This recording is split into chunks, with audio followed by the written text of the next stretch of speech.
السلام عليكم ورحمة الله وبركاته. الحمد لله نحمده ونستعينه ونؤمن به ونتوكل عليه ونعوذ بالله من شرور أنفسنا ومن سيئات أعمالنا. من يهده الله فلا مضل له ومن يضلل فلا هادي له. وأشهد أن لا إله إلا الله وحده لا شريك له. وأشهد أن محمدا عبده ورسوله أرسله بالهدى ودين الحق ليظهره على الدين كله ولو كره المشركون. اللهم صل على محمد وعلى آل محمد كما صليت على إبراهيم وعلى آل إبراهيم إنك حميد مجيد. اللهم بارك على محمد وعلى آل محمد كما باركت على إبراهيم وعلى آل إبراهيم إنك حميد مجيد. أما بعد فإن خير الحديث كتاب الله وخير الهدي هدي محمد صلى الله عليه وسلم وشر الأمور محدثاتها وكل محدثة بدعة وكل بدعة ضلالة وكل ضلالة في النار. أعوذ بالله من الشيطان الرجيم. يا أيها الذين آمنوا اتقوا الله حق تقاته ولا تموتن إلا وأنتم مسلمون. يا أيها الناس اتقوا ربكم الذي خلقكم من نفس واحدة وخلق منها زوجها وبث منهما رجالا كثيرا ونساء واتقوا الله الذي تساءلون به والأرحام إن الله كان عليكم رقيبا.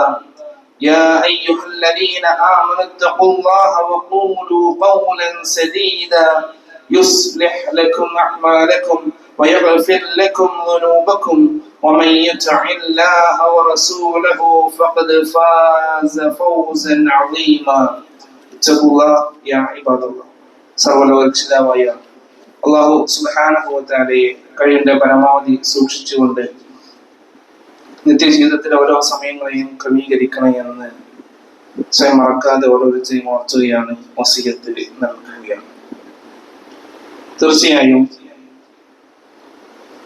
അല്ലാഹു സുബ്ഹാനഹു വ തആല കൃത്യമായ മാർഗദർശനം മനുഷ്യർക്ക് ഈ ഭൂമിയിലേക്ക് നമ്മളെ അയച്ച സമയത്ത് തന്നെ നൽകിയിട്ടുണ്ട്. ആ മാർഗദർശനം അനുസരിച്ചാണ് ആദം നബി അലൈഹിസ്സലാത്തു വസ്സലാം മുതൽ ലോകാവസാനത്തിലെ അവസാനത്തെ മനുഷ്യനും ജീവിച്ച് മുന്നോട്ട് പോകേണ്ടത്.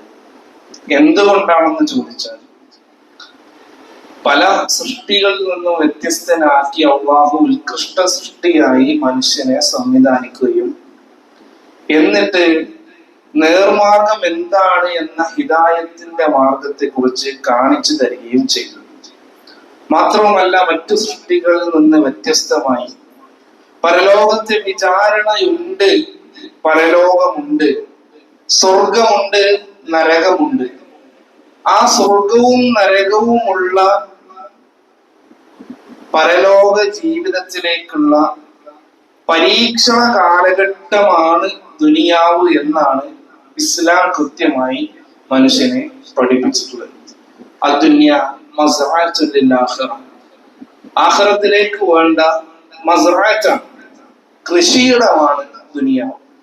ഇവിടെ എങ്ങനെ വിളവ് വിതക്കുന്നുവോ അതിനനുസരിച്ച് നാളെ അവിടെ കൊയ്യാൻ സാധിക്കുകയുള്ളൂ. അതുകൊണ്ട് ഇവിടെയാണ് നമ്മൾ വിതക്കേണ്ടത്, ഇവിടെയാണ് നമ്മൾ നമ്മളുടെ കർമ്മങ്ങൾ നിർവഹിക്കേണ്ടത്, നമ്മളുടെ അമലുകൾ ചെയ്തു കൂട്ടേണ്ടത് ഈ ദുനിയാവിലെ ജീവിതത്തിലാണ്. പക്ഷേ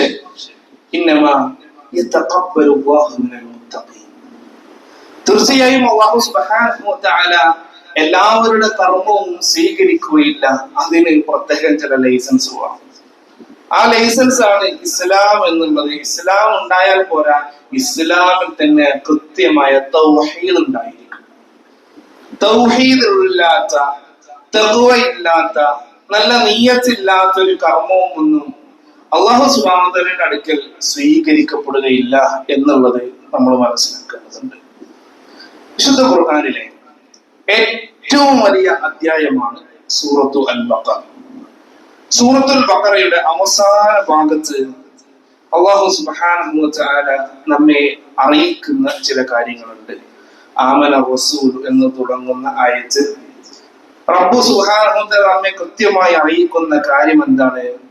അല്ലാഹു സുബ്ഹാനഹു വ തആലയുടെ പ്രവാചകനായ മുഹമ്മദ് മുസ്തഫ സല്ലല്ലാഹു അലൈഹി വസല്ലം, അതുപോലെ തന്നെ ആ റസൂലിനെ പിൻപറ്റിയ മുഅ്മിനീങ്ങളും വിശ്വസിച്ചിട്ടുണ്ട് എന്ന പ്രഖ്യാപനമാണ് നടത്തുന്നത്.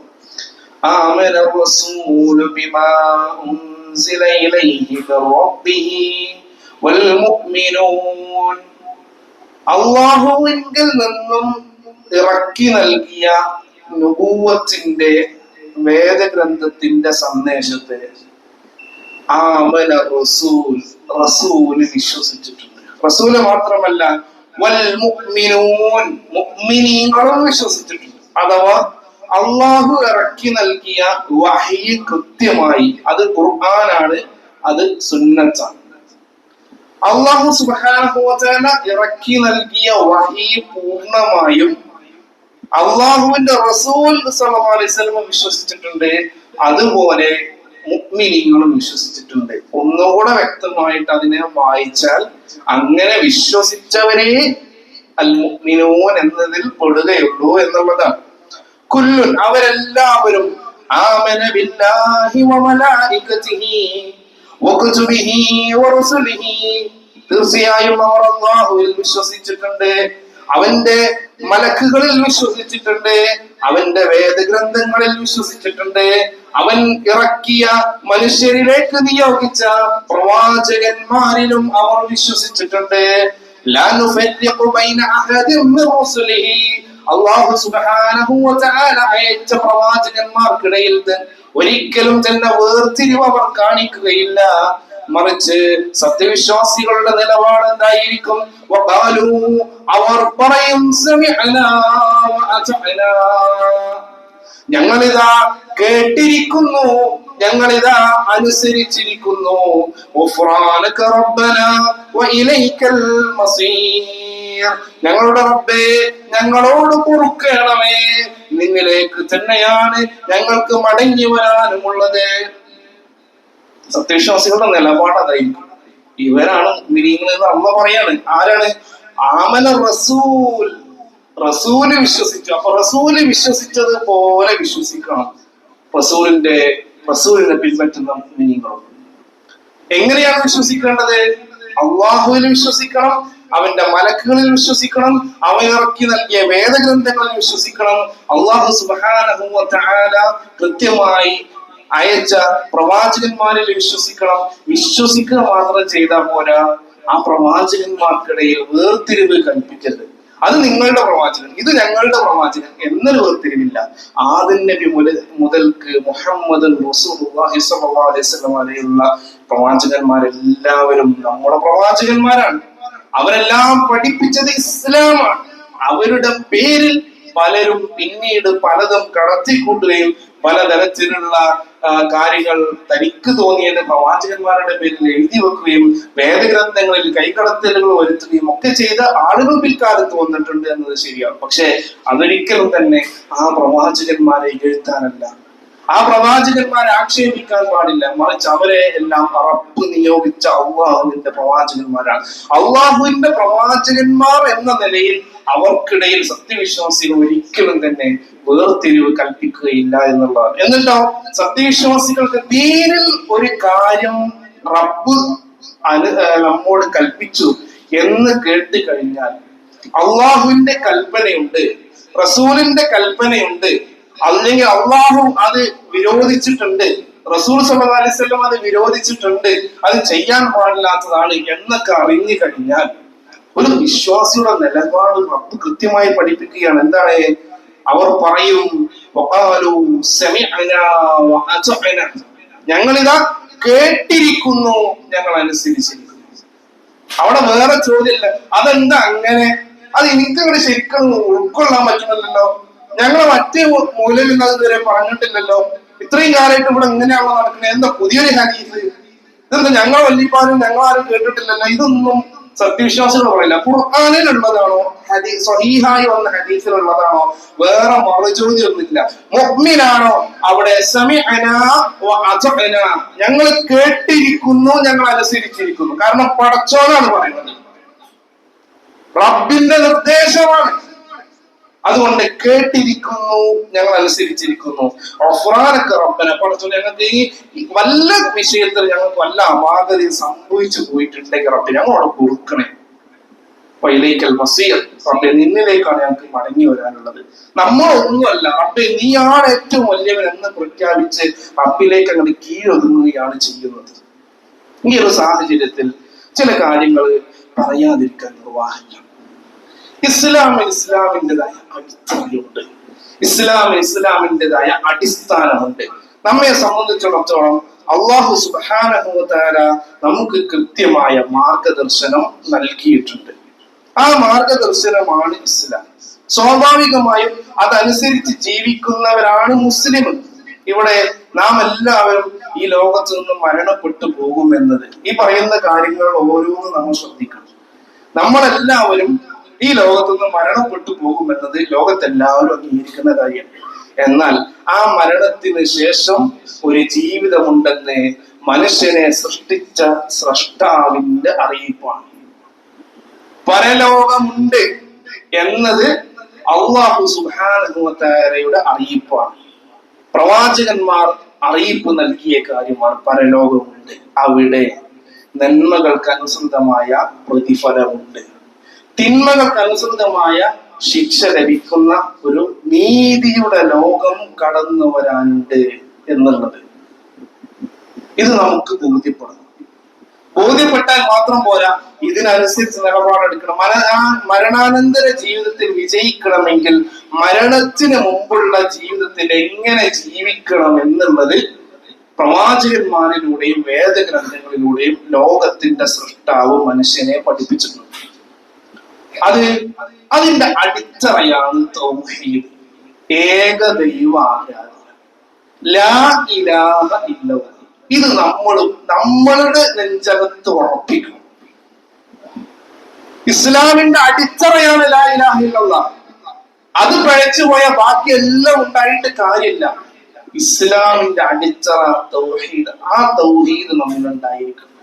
അതിനെ പൊളിക്കുന്ന എന്ത് കാര്യം ഏത് രൂപത്തിൽ കടന്നു വന്നാലും, അത് ആഘോഷങ്ങളുടെ പേരിൽ വന്നാലും, അത് ഉത്സവങ്ങളുടെ പേരിൽ വന്നാലും, അത് നേർച്ചയുടെ പേരിൽ വന്നാലും, അതിന് എന്ത് കാട്ടിക്കൂട്ടലുകളുടെ പേരിൽ നമ്മിലേക്ക് കടന്നു വന്നാലും, അത് പ്രാർത്ഥനയാവട്ടെ, നേർച്ചയാവട്ടെ, അർപ്പണയാവട്ടെ, അർപ്പണമാവട്ടെ, അത് പൂജയാവട്ടെ, മനസ്സിന്റെ അകത്തു നിന്നുള്ള തേട്ടമാകട്ടെ, വിളിച്ചു തേടലാവട്ടെ, സഹായാഭ്യർത്ഥനയാവട്ടെ, ആരാധനയാവുന്ന എന്തൊരു കാര്യവും അല്ലെങ്കിൽ അതിനോട് ബന്ധപ്പെട്ട ഒരു കാര്യവും അള്ളാഹുവിനോട് മാത്രമേ ഒരു മുസ്ലിമിന് നൽകാൻ പാടുള്ളൂ.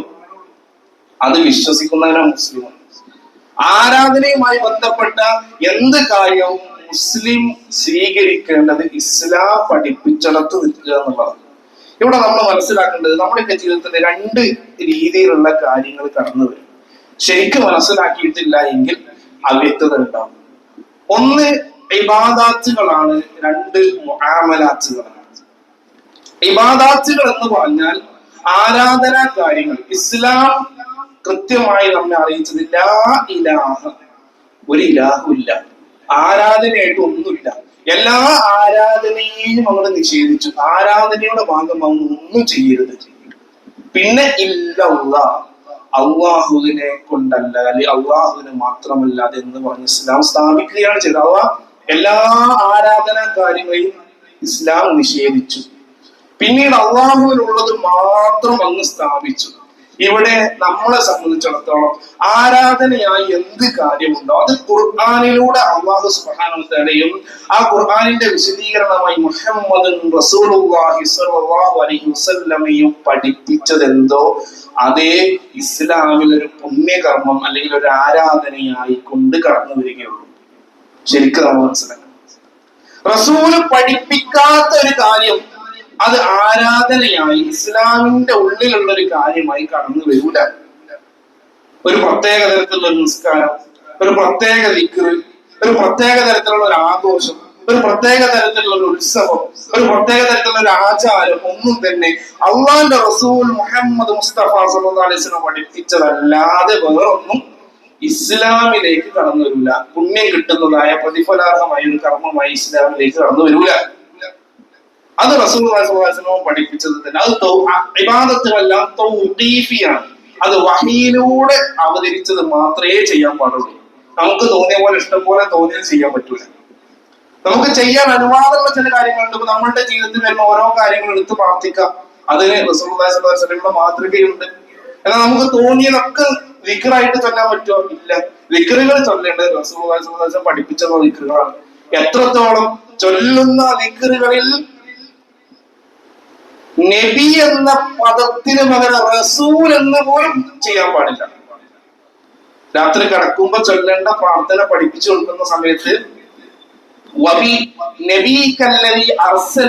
എന്ന ഭാഗം വരുന്നിടത്ത് സഹാബി ഏറ്റു ചൊല്ലിയപ്പോ പഠിപ്പിച്ചു കൊടുക്കണം. സഹാബി ഏറ്റു ചൊല്ലിയപ്പോ വബി റസൂലിക്കല്ലദീ അർസൽത എന്ന് പറഞ്ഞു. റസൂല് തിരുത്തി, ഞാൻ നിനക്ക് എന്താ പഠിപ്പിച്ചെന്ന്? വബി നബീക്കല്ലദീ അർസൽത.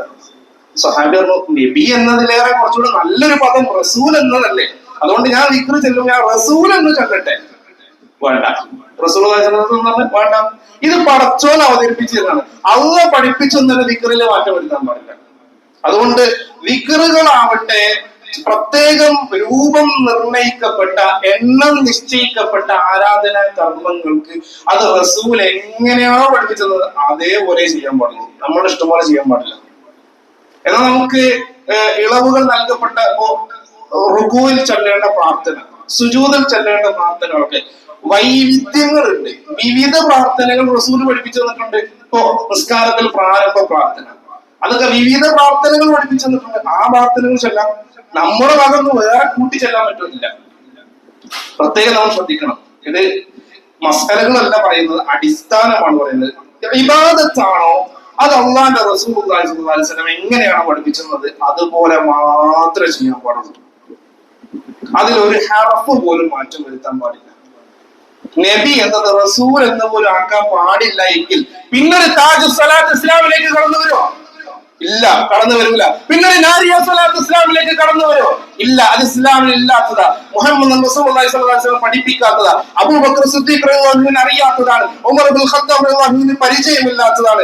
ഖലീഫമാർക്ക് ആർക്കും അറിയാത്തതാണ്. സഹാബത്തിന് അറിയാത്തതാണ്. താബിഈങ്ങൾക്ക് അറിയാത്തതാണ്. തബൂ താബിഈങ്ങൾക്ക് അറിയാത്തതാണ്.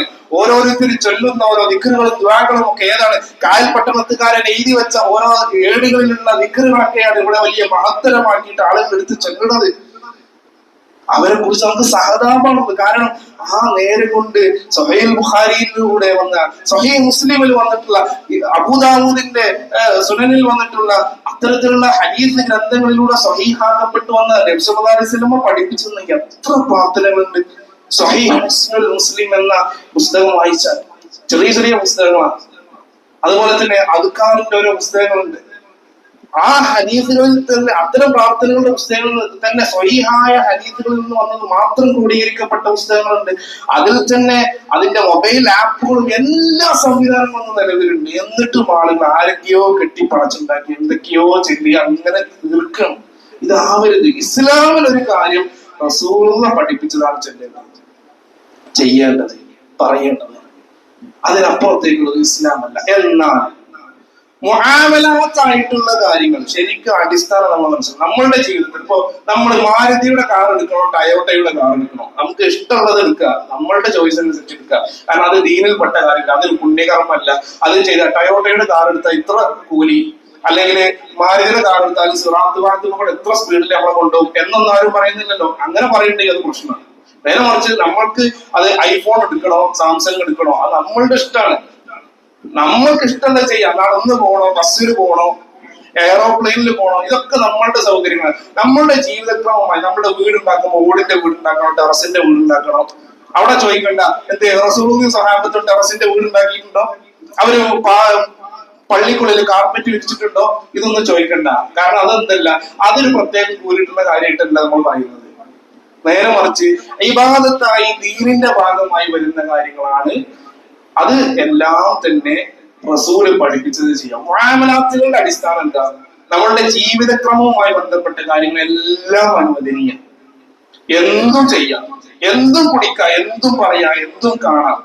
പാടില്ലാത്തത് ചെയ്യരുത്, കാണരുത്, പറയരുത്, എഴുതരുത്. ഇത് കൃത്യമായി ഇസ്ലാം പഠിപ്പിച്ചു തന്നിട്ടുണ്ട്. അപ്പൊ ചെയ്യരുത് എന്ന കാര്യങ്ങൾ മാത്രം ഒഴിവാക്കിയാൽ മതി.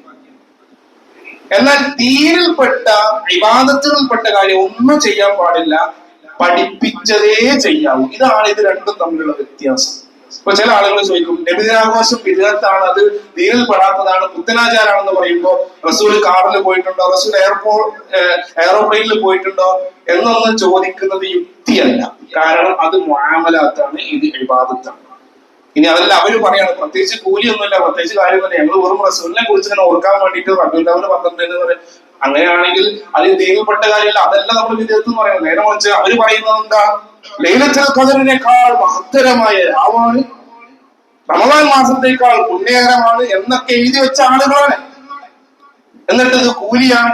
ഇസ്ലാമിൽ പെട്ട കാര്യമായിരുന്നുവെങ്കിൽ ഇപ്പോ പെരുന്നാൾ ദിവസത്തിൽ ഒരു മുസ്ലിം ചെയ്യേണ്ട പുണ്യകർമ്മങ്ങൾ എന്തൊക്കെ, സുന്നത്തുകൾ എന്തൊക്കെ, മര്യാദകൾ എന്തൊക്കെ ഇസ്ലാമിലുണ്ട്. അത് ഹദീസുകൾ നോക്കിയാൽ കിട്ടും. രാവിലെ നേരത്തെ എണീറ്റ് കുളിച്ച് വൃത്തിയായി ഒരു വഴിയിലൂടെ പോയി മറ്റൊരു വഴിയിലൂടെ തിരിച്ചു വരണം, ഭക്ഷണം കഴിച്ചു പോകണം, ഭക്ഷണം കഴിക്കാതെ പോകണം, ഇങ്ങനെ ഒരുപാട് സുഗന്ധം ഉപയോഗിക്കണം. എവിടെയെങ്കിലും നബിദിനാഘോഷത്തിന് റാലി പോകുമ്പോൾ ഇന്ന സദർസ്ഥാനത്ത് മുന്നിൽ നിൽക്കണം, ബാക്കിയുള്ളവർ ബാക്കിൽ നിൽക്കണം, കമ്മിറ്റിക്കാർ അതിന്റെ ബാക്കിൽ നിൽക്കണം, കുട്ടികൾ അതിന്റെ ബാക്കിൽ നിൽക്കണം, എവിടെയെങ്കിലും നമ്മൾ കാണാൻ പറ്റും? ഇല്ലല്ലോ. അതൊരു പുണ്യകരമാണ്. ഇത്ര വട്ടം സ്വലാത്ത് ചെല്ലണം. റബീഉൽ അവ്വൽ മാസത്തിൽ 1-ാം തീയതി മുതൽ 12-ാം തീയതി വരെ ഇന്ന സമയത്ത് സുബഹിന്റെ മുമ്പ് പള്ളിയിൽ ഒരുമിച്ച് കൂടിയിട്ട് ആകെ ഒച്ചപ്പാടുണ്ടാക്കിയിട്ട് ഉറക്കെ റസൂലിനെ വിളിച്ച് പ്രാർത്ഥിക്കണം, റസൂലിനെ വിളിച്ച് തേടണം, അല്ലെങ്കിൽ ഇന്ന മൗലിദ് ചെല്ലണം എന്ന് എവിടെയെങ്കിലും ഉണ്ടോ? ഇല്ല, ഉണ്ടാവൂല. എന്തുകൊണ്ട്? അത് റസൂലിന്റെ കാലത്തില്ല, സ്വഹാബത്തിന്റെ കാലത്തില്ല, താബികളുടെ താബികളുടെ കാലത്തില്ല. 4 അയിമ്മത്തിന്റെ ഇമാമായ ഇമാം ഷാഫിക്ക് പരിചയമില്ല, ഇമാം അബൂ ഹനീഫക്ക് പരിചയമില്ല, ഇമാം മാലിക് ബിൻ അനസിന് പരിചയമില്ല, ഇമാം അഹ്മദ് ബിൻ ഹംബലിന് പരിചയമില്ല. ഇവർക്ക് ആർക്കും പരിചയമില്ല. ആദ്യ കാലഘട്ടത്തിലുള്ള ആർക്കും പരിചയമില്ലാത്ത സംഗതികൾ പിൽക്കാലത്ത് ആളുകൾ കൊണ്ടുവന്നിട്ട് അത് ദീനാണെന്ന് പറയുമ്പോ അവിടെയാണ് പ്രശ്നം. അതല്ല ഞങ്ങളിത് വെറുതെ നാട്ടിലുള്ളൊരു ക്ലബിന്റെ വാർഷികം നടത്തുന്ന പോലെ ഒരു പരിപാടി നടത്താണെന്ന് പറയുകയാണെങ്കിൽ നമുക്കതിന് പ്രശ്നമല്ല. അതിൽ ഒരു മന്തി വളർത്തിക്കോട്ടെ, ബിരിയാണി വളർത്തിക്കോട്ടെ, നാടൻചോറ് കൊടുത്തോട്ടെ, അതൊന്നും പ്രശ്നമല്ല. മറിച്ച് ഇത് ഇസ്ലാമിന്റെ ഭാഗമാകുമ്പോ റസൂലുള്ളാഹിയുടെ മതം പറയുന്ന പുണ്യാണ്, അത് ഇന്ന ദിവസം പ്രത്യേകം പുണ്യാണ്, അതുകൊണ്ട് നിങ്ങൾ ആഘോഷിച്ചോളൂ എന്ന് പറഞ്ഞ് ഖുർആനായത്തുകളെ വളച്ചൊടിച്ച് ഖുർആനായത്തുകൾക്ക് ഇല്ലാത്ത തഫ്സീർ അവരുടെ വക കൊടുത്ത് അങ്ങനെ പ്രത്യേകം രൂപീകരിച്ച് ഇസ്ലാമിന്റെ ഉള്ളിലേക്ക് കയറ്റാൻ ശ്രമിക്കുമ്പോൾ പ്രശ്നമാണ്. അതാണ് നമ്മൾ എതിർക്കുന്നത്. കാരണം എന്താ? എതിർക്കാൻ ആരാ പറഞ്ഞത്? റസൂലുള്ളാഹി സ്വല്ലല്ലാഹു അലൈഹി വസല്ലം പറഞ്ഞിട്ടുണ്ട്. നമ്മൾക്ക് അത് ഇഷ്ടമല്ലായിട്ടോ അവരാരെങ്കിലും റസൂലിനെ മദഹ് ചെയ്യുന്നതിനോ അതിലേക്ക് പുകഴ്ത്തുന്നതിനോ മൗലൂദ് ചെല്ലണോ നമുക്ക് എതിർപ്പുണ്ടായിട്ടല്ല. ഇത് ചെയ്യരുത് റസൂലിന്റെ കൽപ്പനയുണ്ട്. മൻ അഹ്ദസ ഫീ അംരിനാ ഹാദാ മാ ലൈസ മിൻഹു ഫഹുവ റദ്ദുൻ. ആയിഷ ബി ഉദ്ധരിക്കുന്ന ഹദീസാണ്. മൻ അമില അമലൻ ലൈസ അലൈഹി അംറുനാ ഫഹുവ റദ്ദുൻ. എന്റെ ഈ കൽപ്പനയിൽ അല്ലെങ്കിൽ ഞാൻ ഈ കൊണ്ടുവന്ന ദീനിൽ ഞാൻ പഠിപ്പിക്കാത്തത് ആരെങ്കിലും പുതുതായി ഉണ്ടാക്കിയാൽ അത് തള്ളപ്പെടുന്നു. ഇത് റസൂലുള്ളാഹി സ്വല്ലല്ലാഹു അലൈഹി വസല്ലം അറിയിച്ചതാണ്. മൻ അമില അമലൻ, ആരെങ്കിലും ഒരു അമൽ ചെയ്തു, ലൈസ അലൈഹി അംറുനാ, ആ ചെയ്ത അമലിന്റെ മേലിൽ നമ്മുടെ കൽപ്പന ഇല്ലായെങ്കിൽ ഫഹുവ റദ്ദുൻ, അത് തള്ളപ്പെടേണ്ടതാണ്. അത് ഇന്നത് എന്നൊന്നുമില്ല. ഏതും റസൂല് പഠിപ്പിക്കാത്തതാണോ നമ്മളുടെ വക ദീനിലുള്ളതായിട്ട് നമ്മൾ കൂട്ടേണ്ടതില്ല. അപ്പൊ യഥാർത്ഥ ദീനിനെ യഥാർത്ഥത്തിൽ മനസ്സിലാക്കാൻ, യഥാർത്ഥത്തിൽ ഇല്ലാത്ത കാര്യങ്ങൾ കടത്തി കൂട്ടിയവയെ അവഗണിക്കാനുള്ള തൗഫീഖ് നൽകി നമുക്ക് അതിനുള്ള തൗഫീഖ് നൽകി റബ്ബ് നമ്മെ അനുഗ്രഹിക്കുന്നുണ്ട്.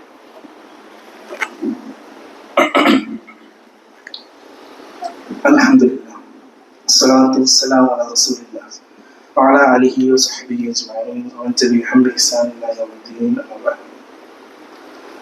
اتقوا الله يا عباد الله. സർവ്വലോകരക്ഷിതാവായ അല്ലാഹു സുബ്ഹാനഹു വ തആലയെ സൂക്ഷിച്ചുകൊണ്ട് ജീവിക്കണമെന്ന് ഒരിക്കൽക്കൂടെ ഓർത്തുകയാണ്, വസിയത്ത് നൽകുകയാണ്. ഈ ഒരു സാഹചര്യത്തിൽ നമ്മൾ പ്രത്യേകം മനസ്സിലാക്കേണ്ട ചില കാര്യങ്ങളാണ്. ഇസ്ലാമിലുള്ള ഒരു കാര്യം പ്രമാണം കൃത്യമായി അവതരിച്ച വിഷയത്തിൽ സത്യവിശ്വാസികളുടെ നിലപാട് ആമന റസൂലു എന്ന് തുടങ്ങുന്ന ആയത്തിൽ നമ്മൾ പറഞ്ഞത് എന്താണ്? സമീഅന വഅതഅന എന്നുള്ളതാണ്. മാത്രവുമല്ല ഇവിടെ നമുക്ക് കൃത്യമായി കൊണ്ട് അതിന്റെ ചില വിശദീകരണങ്ങൾ മനസ്സിലാക്കാനുള്ള ഒരു സന്ദർഭങ്ങളിൽ നമുക്കത് മനസ്സിലാക്കാം.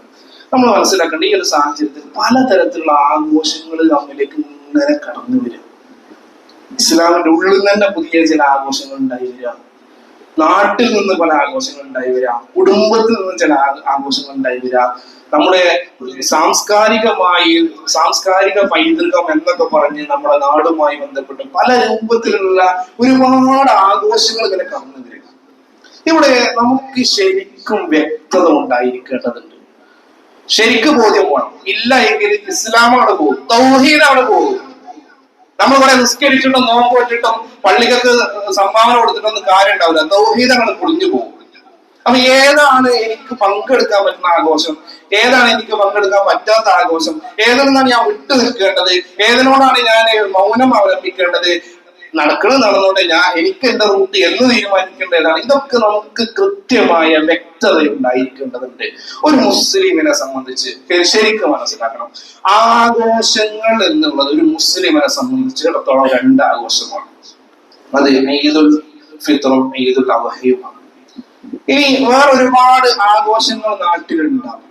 നമ്മൾ മനസ്സിലാക്കേണ്ടത് മറ്റു മതസ്ഥരുടെ ആരാധനാ കാര്യങ്ങളുമായി ബന്ധപ്പെട്ട് വരുന്ന ഒരാഘോഷത്തിലും ഒരു മുസ്ലിമിന് പങ്കുചേരാനോ അതിന്റെ ഭാഗമാകാനോ അതിന്റെ കൂടെ നിൽക്കാനോ അതിന് ആശംസകൾ അറിയിക്കാനോ ഇസ്ലാം അനുവാദം നൽകുന്നില്ല. ശരിക്കും മനസ്സിലാക്കണം, ഇസ്ലാം അനുവാദം നൽകുന്നില്ല. ആരിന് എത്ര വെള്ളം പൂശി ഏത് കോലത്തിലാക്കിയാണ് അതിനെ പെയിന്റ് അടിച്ച് നന്നാക്കി കൊണ്ടുവന്നിട്ട് കാര്യമില്ല. ഇസ്ലാമിൽ അതിന് അനുവാദമില്ല. അത് നമ്മൾ ശരിക്കും മനസ്സിലാക്കുക. നേരെ മറിച്ച് ചെയ്യുന്നവർ അവരവരുടെ സ്വാതന്ത്ര്യം പോലെ ചെയ്തോട്ടെ. ഇതൊരു ബഹുജന സമൂഹമാണ്. ഓരോരുത്തർക്കും അവരവരുടെ ഇഷ്ടങ്ങളുണ്ട്, വിശ്വാസങ്ങളുണ്ട്, ആചാരങ്ങളുണ്ട്. അത് അവരവര് കൊണ്ടു നടന്നോട്ടെ. നമ്മൾ ആരുടെ ആഘോഷത്തെ തടയാൻ പോകണ്ട. അവരാഘോഷിച്ചോട്ടെ. പക്ഷെ നമ്മൾ ഏത് ആഘോഷിക്കണം എന്നത് നമ്മളാണ് തീരുമാനിക്കുന്നത്. നമ്മൾ ഏതിന്റെ ഭാഗമാകണം, നമ്മൾ ഏതിന്റെ കൂടെ നിൽക്കണം എന്ന് നമുക്ക് തീരുമാനിക്കാം. അത് നമ്മളുടെ രാജ്യം നമുക്ക് അതിനുള്ള അവകാശം നൽകുന്നുണ്ട്. ഒരു കാര്യം ആചരിക്കാൻ മാത്രമല്ല, ഒരു കാര്യം ആചരിക്കാതിരിക്കാനുമുള്ള സ്വാതന്ത്ര്യം നമുക്കുണ്ട്. കഴിഞ്ഞ വെള്ളിയാഴ്ച നമ്മൾ ആഘോഷിച്ച സ്വാതന്ത്ര്യ ദിനം എന്നുള്ളത് നമുക്കുള്ള സ്വാതന്ത്ര്യമാണ്. നമ്മൾ ആഘോഷിക്കുക എന്തിനുള്ള സ്വാതന്ത്ര്യമാണ്? എല്ലാത്തിന്റെയും കൂടെ നിൽക്കാൻ വേണ്ടി മാത്രമല്ല, പറ്റാത്തതിൽ നിന്ന് വിട്ടു നിൽക്കാനും കൂടിയുള്ള സ്വാതന്ത്ര്യമാണ്. ആ സ്വാതന്ത്ര്യത്തെ കളഞ്ഞു കുടിക്കരുത്, മറിച്ച് അതിനെ നമ്മൾ നിലനിർത്തി കൊണ്ടുപോകണം. ഇവിടെ നമ്മൾ ശരിക്കും മനസ്സിലാക്കേണ്ടതുണ്ട്. നമ്മളോട് റസൂലുള്ളാഹി സ്വല്ലല്ലാഹു അലൈഹി വസല്ലം പറഞ്ഞു, മൻ തശബ്ബഹ ബിഖൗമിൻ ഫഹുവ മിൻഹും. ആരെങ്കിലും ഒരു വിഭാഗത്തോട് സാദൃശ്യം കാണിച്ചാൽ അവൻ അവരിൽ പെട്ടവനാണ്. ഈ ബോധ്യം നമുക്കുണ്ടാവും. ഇസ്ലാമിന്റെ തൗഹീദിന് വിരുദ്ധമായ മറ്റ് മതസ്ഥരുടെ ആചാരങ്ങളും അവരുടെ ആരാധനയുടെ ഭാഗമായി കടന്നു വന്നിട്ടുള്ള പരിശോധിച്ച് നോക്കുക. അതിന്റെ ഐതിഹ്യവും അതിന്റെ പൈതൃകവും എടുത്തു നോക്കുക. വ്യക്തമായും ശിർക്കൻ വിശ്വാസങ്ങൾ, ബഹുദൈവ ആരാധനയുമായി ബന്ധപ്പെട്ട പൂജകളും അത് അർച്ചനകളും മറ്റു കാര്യങ്ങളും ഒക്കെ അടങ്ങിയിട്ടുള്ള ആഘോഷങ്ങൾ വരുമ്പോൾ ഒരു മുസ്ലിം എന്ന നിലയ്ക്ക് വിട്ടു നിൽക്കണം. അതെന്തെങ്കിലും അതിൽ പങ്കെടുക്കാതെ ചെയ്യും, ഞാനൊരു മുസ്ലിമാണ്, എനിക്ക് അത് പങ്കെടുക്കാൻ പറ്റൂല, നിങ്ങൾ ആഘോഷിച്ചോളൂ എന്ന് പറഞ്ഞാൽ അവർക്ക് അവരുടെ സ്വാതന്ത്ര്യം വിട്ടുകൊടുക്കണം. നമ്മൾ നമ്മളുടേതായ വ്യക്തിത്വത്തിൽ ഉറച്ചു നിൽക്കണം. ഇതിന് നമുക്ക് സ്വാതന്ത്ര്യമുണ്ട്. മാത്രമല്ല നമ്മൾ ആ നിലപാട് സ്വീകരിക്കുമ്പോൾ എന്ത് അതിന് ലയിച്ചാൽ സംഭവിക്കുക? നമ്മളുടെ തൗഹീദാണ് പൊളിഞ്ഞുപോവുക. ഇസ്ലാം അള്ളാഹു അല്ലാത്തവർക്കുള്ള ആരാധനയുടെ ഭാഗമായി കടന്നു വന്ന ഒരു ആഘോഷത്തിലേക്ക് ഒരു മുസ്ലിമിന് ഒരു നിലക്കും പങ്കെടുക്കാൻ പറ്റില്ല. അതിനാരും വർഗീയതയായിട്ടൊന്നും കാണേണ്ടതില്ല. വർഗീയത എന്ന് പറഞ്ഞാൽ എന്താ? ഞങ്ങളെ പോലെ നിങ്ങളും ഞങ്ങളുടെ ആഘോഷം ആചരിച്ചിരിക്കണം എന്ന് പറയുന്നിടത്താണ് വർഗീയത. എന്ന് വെച്ച് നിങ്ങൾക്ക് നിങ്ങളുടെ മതം, എനിക്ക് എന്റെ മതം, ലക്കും ദീനക്കും വലിയ ദീൻ. അത് അവിടെ വന്നതാണ്. ആഘോഷവുമായി ബന്ധപ്പെട്ട് അവതരിച്ച ആയത്താണ്. ഇത് നമ്മൾ മനസ്സിലാക്കിയിരിക്കണം എന്നുള്ളതാണ്. സ്വാഭാവികമായും നമ്മുടെ നാട്ടിൽ ഏത് മതവിഭാഗക്കാരും അങ്ങനെ അവർക്ക് അവരുടേതായ നോയമ്പുള്ള ദിവസങ്ങളിൽ നമ്മളുടെ വീട്ടിൽ നിന്ന് ചിലപ്പോൾ പച്ചവെള്ളം കൂടി അവർ കുടിക്കൂല. നമ്മൾ അതിനെ ആരും വർഗീയതയായിട്ട് കാണുന്നില്ലല്ലോ. എന്തുകൊണ്ടാണ്? അവർക്ക് അവരുടെ വിശ്വാസാചാരങ്ങളുണ്ട്. ആ സമയത്ത് നമ്മുടെ വീട്ടിൽ നിന്ന് ഭക്ഷണം കഴിക്കാൻ പറ്റൂല.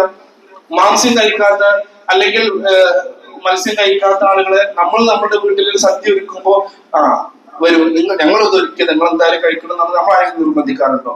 ഇല്ല, ഞാൻ മാംസം കഴിക്കൂല എന്ന് പറയുന്ന ആളെ കുറിച്ചിട്ട് നിങ്ങളെന്തൊരു വർഗീയവാദി എന്ന് നമ്മൾ പറയാറുണ്ടോ? ഇല്ല, അത് അവർക്ക് അവരുടെ സ്വാതന്ത്ര്യമുണ്ട്. അതുപോലെ എന്ത് കഴിക്കണം, എന്ത് കഴിക്കരുത്, ഏതിൽ പങ്കെടുക്കണം, ഏതിൽ പങ്കെടുക്കരുത് എന്നതൊക്കെ തിരിച്ചറിവ് നമുക്ക് ഉണ്ടാകണം. അത് ഒരു മുസ്ലിമിനെ യോജിക്കുന്നിടത്തേ നമ്മൾ യോജിക്കാവും. അത് നബിദിനത്തിൻ്റെതായാലും നേർച്ചയുടേതായിരുന്നാലും മറ്റു ബഹുദൈവ ആരാധനകളുമായി ബന്ധപ്പെട്ട് വന്നിട്ടുള്ള ആഘോഷങ്ങളായിരുന്നാലും ഏതിലും തന്നെ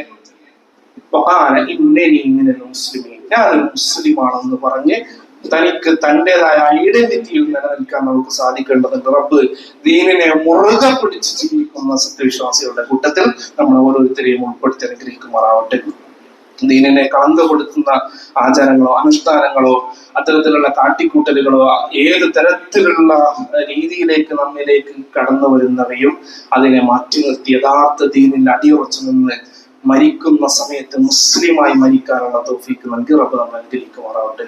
അല്ലാഹുമ്മ ഗ്ഫിർ ലിൽ മുഅ്മിനീന വൽ മുഅ്മിനാത്ത് വൽ മുസ്ലിമീന വൽ മുസ്ലിമാത്ത് വൽ അഹ്യാഇ മിൻഹും വൽ അംവാത്ത് ഇന്നക മുജീബുദ് ദഅവാത് യാ ഖാദിയൽ ഹജാത്ത്. اللهم أعز الإسلام والمسلمين وأذل الشرك والمشركين. اللهم أجرنا من النار، اللهم أجرنا من النار، اللهم أجرنا من النار. ربنا اغفر لنا ولإخواننا الذين سبقونا بالإيمان ولا تجعل في قلوبنا غلا للذين آمنوا ربنا إنك رؤوف رحيم. ربنا آتنا في الدنيا حسنة وفي الآخرة حسنة وقنا عذاب النار. آمين آمين برحمتك يا أرحم الراحمين.